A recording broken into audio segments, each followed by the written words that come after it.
एक कहता है भाजपा, दूसरा कहता है कांग्रेस, तीसरा कहता है इंडिपेंडेंट, चौथा कहता है कि वोट ही मत डालो।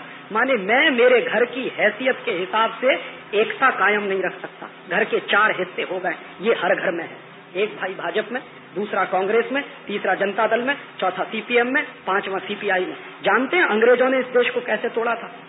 साम, दाम, दंड और भेद। तो साम से तोड़ नहीं पाए, दंड से तोड़ नहीं पाए, भेद की नीति बराबर चली और भेद किया समाज के हर स्तर पे, पूरे समाज को बांटा और पूरे समाज को बांट के हिंदुस्तान को तबाह कर दिया। जो भेद की नीति अंग्रेजों ने अपनाई इस देश में, आज का पॉलिटिकल सिस्टम वही भेद की नीति अपना रहा। घर घर में क्राइसिस खड़ी हो रही है कि तुम इस पार्टी में जाओ कि तुम उस पार्टी में जाओ, और हम एक घर की हैसियत से उद्देश्य सबके बराबर हैं, लेकिन लड़ाई लड़ रहे हैं अलग अलग। और मैं जानता हूं कि मेरा वोट मैंने जिस पार्टी को दे दिया, सत्ता में आने के बाद वो मुझको भूल जाएंगे, नमस्कार भी नहीं करेंगे, उसके पहले तक मेरे घर पे आएंगे, हाथ जोड़ेंगे, पैर छुएंगे, गधे को बाप बना लेंगे क्योंकि वोट चाहिए। और वोट मिलकर जब चलेगा तो 5 साल तक शक्ल दिखाई नहीं देगी आपको। तो ये पॉलिटिकल सिस्टम अपना है नहीं, ये तो अंग्रेजों ने हमको बर्बाद करने के लिए दे दिया। और इस पॉलिटिकल सिस्टम को अगर आप और आगे चलाएंगे तो समाज और ज्यादा टूटेगा। मेरा जो दर्द है वो दर्द ये है कि समाज टूट रहा है, पॉलिटिक्स उस पर चल रही है, समाज में विभाजन हो रहा है, घर घर में टूटन हो रही है, पॉलिटिक्स उस पर चल रही है। और वो पॉलिटिक्स किसी बड़े उद्देश्य के लिए होती तो मेरे समझ में आता। अब सबका उद्देश्य सिर्फ सीमित रह गया है कि किसी तरह सत्ता हासिल कर लो और सत्ता सुख भोग लो।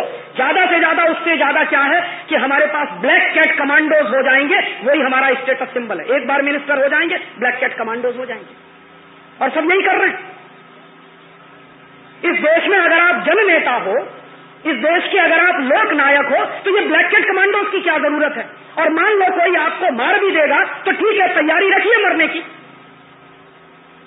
हाँ, क्यों डरते हैं मरने से? और ये तो वो देश है जहां बार बार जन्म की कल्पना है। मुझे तो अगला भी जन्म मिलने वाला है, तो काहे को चिंता कर रहे हैं? मर जाएंगे अगली बार, हो सकता फिर नेता बन के पैदा हो जाएंगे आप। तो मरने की तैयारी है नहीं, और बड़ी बड़ी बातें करेंगे कि हम समाज के जन नेता हैं, लोक नेता हैं। और मैं आपको ये बता सकता हूं कि ये जो ब्लैक कैट कमांडोज की व्यवस्था है, दुनिया की कोई भी ताकत लगा दीजिए, अगर आपको कोई मारने वाला पैदा हो गया तो बच नहीं सकते। अगर बचाने वाला होता तो इंदिरा गांधी का क्या हुआ? बचाने वाले होते थे तो राजीव गांधी का क्या हुआ? कुत्ते की तरह से मारे गए दोनों के दोनों। तो अगर आपको कोई मारने वाला पैदा हो गया है तो छोड़ दीजिए।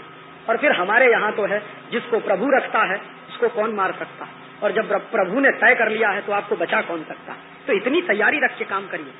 भारतीय संस्कृति में मरने से कभी डर नहीं रहा है किसी को, और ये आज सबसे ज्यादा डरपोक नेता पैदा हो गए, ब्लैक कैट कमांडो लेके आगे पीछे घूमते हैं, साहब बड़ा रौब पड़ता है। माने लाखों करोड़ों रुपया बर्बाद करते हैं। ये पार्लियामेंट्री डेमोक्रेटिक सिस्टम के नतीजे हैं। और दुनिया में मैंने नहीं देखा, सारी दुनिया तो मैंने नहीं देखी, लेकिन कुछ देश तो मैंने देखे, किसी भी देश में एमपीज को घर नहीं दिए जाते रहने के लिए। यहाँ है, महल है उनके पास, किसी देश में नहीं है। ब्रिटेन में नहीं है, फ्रांस में नहीं है, जर्मनी में नहीं है, स्वीडन में नहीं है, अमेरिका में नहीं है। एमपीज को रहने के लिए कोठियां नहीं मिलती सरकार की तरफ, उनको किराए के घर में रहना होता है या अपने घरों में रहना होता है। ये अंग्रेजों ने व्यवस्था डाली हिंदुस्तान में, और अंग्रेजों की डाली हुई व्यवस्था आज भी चल रही है। एक एक एमपीज के पास 2-2 घर है, 3-3 घर है। एक घर पार्टी को दे रखा है, एक घर अपने लिए। काहे के लिए भाई?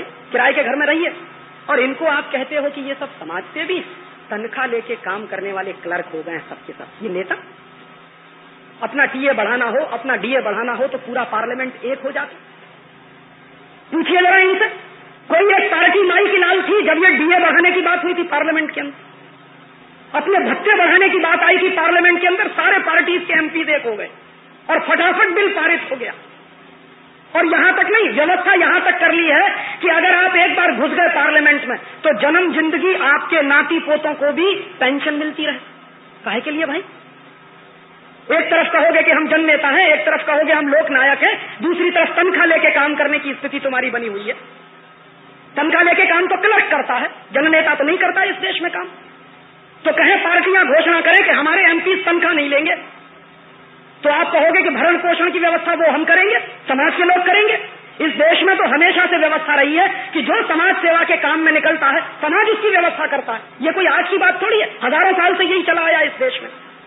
जिन्होंने समाज सेवा का काम किया है समाज ने उसकी व्यवस्था की है। तो ये जो पॉलिटिशियंस कहते हैं कि हम समाज सेवा कर रहे हैं, छोड़िए अपनी सारी व्यवस्थाएं, समाज आपकी व्यवस्था करेगा, आप देश चलाने का काम करिए।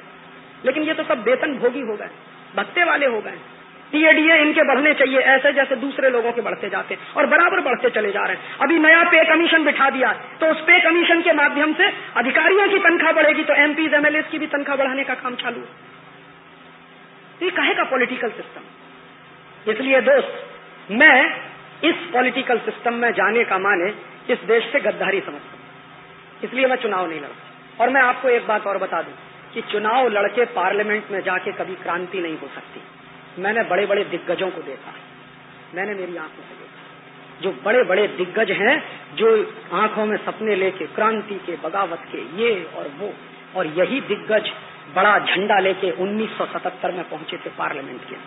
आपको मालूम है बहुत बड़ा आंदोलन हुआ था इस देश में, जेपी आंदोलन, जयप्रकाश आंदोलन, और उसमें बड़े बड़े क्रांतिकारी लोग थे। ऐसे ऐसे क्रांतिकारी लोग थे जो बड़ौदा डायनामाइट केस के अपराधी थे और इस देश के नौजवानों में सुरसुरी पैदा करते थे। जैसे ही पार्लियामेंट के अंदर घुसे उनकी सारी तेजस्विता नष्ट हो गई। आज वो किसी काम के नहीं, सिवाय इसके कि इस पार्टी का पल्ला पकड़ो या उस पार्टी का पल्ला। पूरी ताकत उनके जिंदगी की अब इसी काम में जा रही।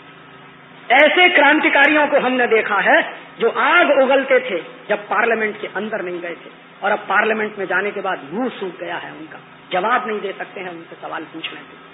तो इस पार्लियामेंट में कुछ है नहीं। और जेपी की एक बात मुझे बराबर याद रहती है कि ये पार्लियामेंट में बैठे हुए लोग कुत्ते की तरह से सूखी हड्डियां चूस रहे। तो मैं कुत्ते की तरह से सूखी हड्डी चूसने के लिए पार्लियामेंट में नहीं जाना चाहता। और मुझे भरोसा कि इस देश में अगर क्रांति होगी तो पार्लियामेंट के बाहर होगी। पार्लियामेंट